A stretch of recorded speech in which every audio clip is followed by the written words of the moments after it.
City of Stevens Point Common Council Special Meeting, recorded October 5, 2020.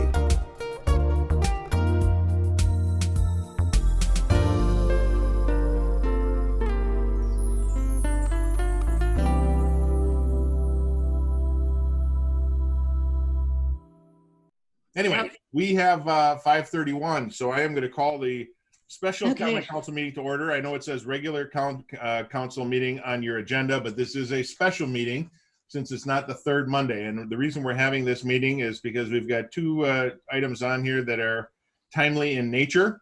So before we get started, Carrie Clerk Genter, can you please call the roll? Jennings. Here. Shore. Nabel. Here. Zarazua. Here. Johnson. Here. Slowinski. Here. Kneebone. Here. Leak. Here. Dalton. Here. Fischler. Here. Morrow.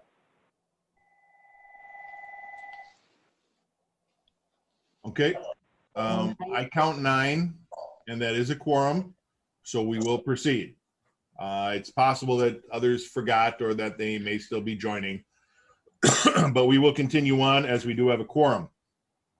Item number 1 for our consideration is the amendment and restatement of the development agreement between the City of Stevens Point, the Redevelopment Authority of the City of Stevens Point, and Northside Yard LLC for the redevelopment of 1017 3rd Street, formerly known as the Lullaby Furniture Site. Director Karnowski? Thank you, Mayor. And again, thank you to the council for taking some time out of their Monday for a special council meeting. So for the last... I'm sorry, let me interrupt. Before we go further, I don't know if Carrie can see everybody, but let the record show that Alder Morrow has now joined us. Okay, for the last several months, several weeks, myself, Corey, and Attorney Beveridge have been working pretty diligently with the Northside Yard folks, which is the merged development group, to do essentially 3 things. Get the project in the ground by 2020, protect the city's financial interest through the incentives that we've offered, and then prevent other issues with the existing development agreement as it relates to having to go back and do an amendment and all sorts of different things. So as the council may recall, we had the original agreement. We amended the original agreement once, and we had talked about amending it again for what I'll get into a little bit. But we thought, well, why don't we just do an amendment and a restatement of the development agreement? So essentially, this development agreement serves as the overarching development agreement. We don't have to reference previous agreements or anything like that. This is the new agreement, if you will. So essentially, the developers had a hard time obtaining financing, mainly due to COVID. They have worked through and gotten a financing plan in place with another bank than the one that they were originally working with the idea that they would break the development into smaller pieces. So as you might recall, phase 1 was the 2 mixed-story, 4-story mixed-story buildings along Centerpoint Drive, and phase 2 included the 3-story apartment complex along 3rd Street, and then the 11 townhomes along Portage Street. The developer, in order to finance this, is asking to break essentially from 2 phases into 4 phases. So the first phase would be the first 4-story mixed-use building, which is along Centerpoint Drive. It would be in the southeast corner next to the Guzman building. The phase 2 then would be the 4-story mixed-use building that would be at the corner of Centerpoint and 3rd. Phase 3 would be the 3-story apartment building on 3rd Street, and then phase 4 would be the 11 townhomes. And so essentially what we've done is we've offered the same incentive. We aren't changing any of the incentive. We're just changing how the structures when they receive it. So as you might recall, at the completion of phase 1 or a $20 million valuation, the developer was going to receive a $3 million incentive payment from the city. Instead of doing that at the end of phase 1, what we said, well, why don't you build phase 1, which is half of the original development, or half of the original phase 1, and we'll give you $1.5 million. Complete phase 2, get the next $1.5 million, and then we're still holding them to the fire, if you will, by saying you have to create $25 million in new value in order to receive your pay-go incentive of 100%.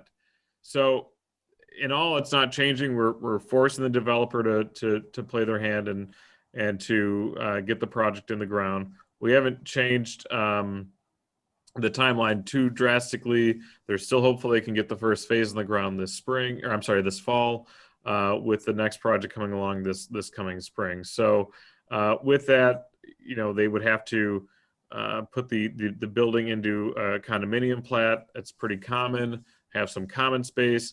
And it also does protect the city because let's say the developer fails to perform on phases 3 and phases 4, that provides the city the opportunity to come back and claw back those specific parcels for redevelopment by another developer if that were to occur.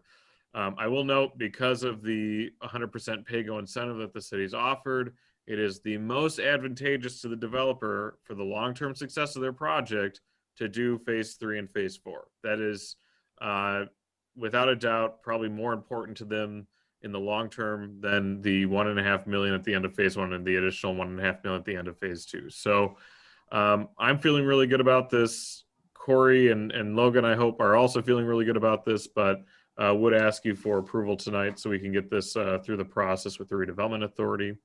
I will note that was not intentionally left out, but the redevelopment authority, when they talked about this at their last meeting, did want to have proof of financing in place within 120 days.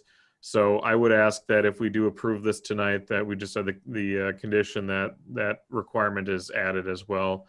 Again, Mr. Schleiss with the redevelopment authority has expressed his concern about not having that included as part of the development agreement. And we'll definitely add that as part of the final approval and signature. Okay, any questions for the director, comments, or a motion if you're ready? Alder Jennings.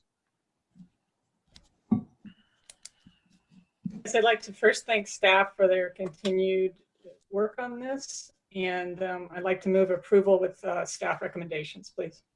Okay, that includes an approval with adding the financing be in place within 120 days. Is that correct? That's correct. Thank you. Is there a second? Cindy Nabel, Alder Nabel, seconds. Okay, good. Comments or discussion?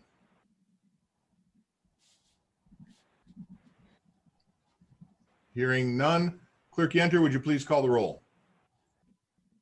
Jennings, Aye. Shore is excused. Nabel,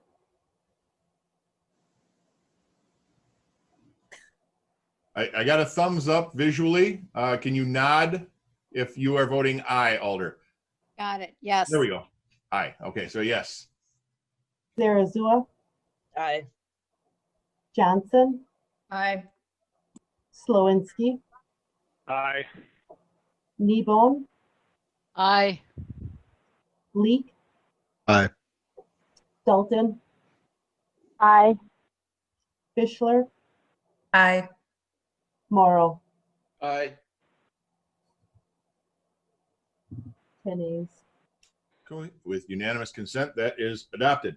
Item number 3 is to adjourn to closed session pursuant to Wisconsin statutes 19.85 sub 1 sub E for deliberating or negotiating the purchase of public properties or investing of public funds or conducting specific public business whenever competitive or bargaining reasons require a closed session on the following: negotiating the terms of a development agreement relating to the possible project located at 1300 Maria Drive.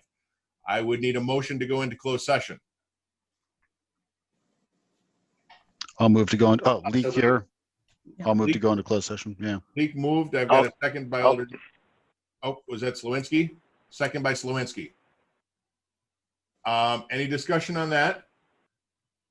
Okay, hearing none. Clerk, would you please call the roll? Morrow. Aye. Fischler, Aye. Dalton, Aye. Leek. Aye. Kneebone, Aye.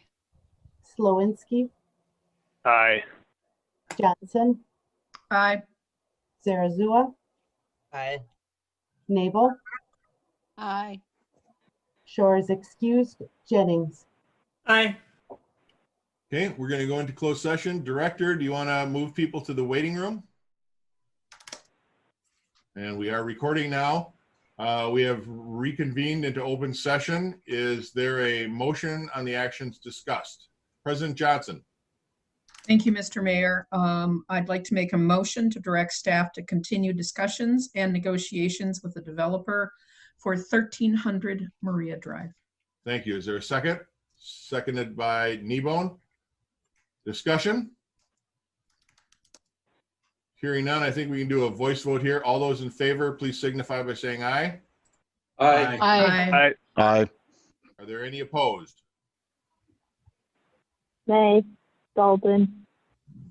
Dalton in the negative. And we have everybody else in the affirmative. The motion passes. And we are adjourned at 5:59. Thank you all. Plan Commission is up next.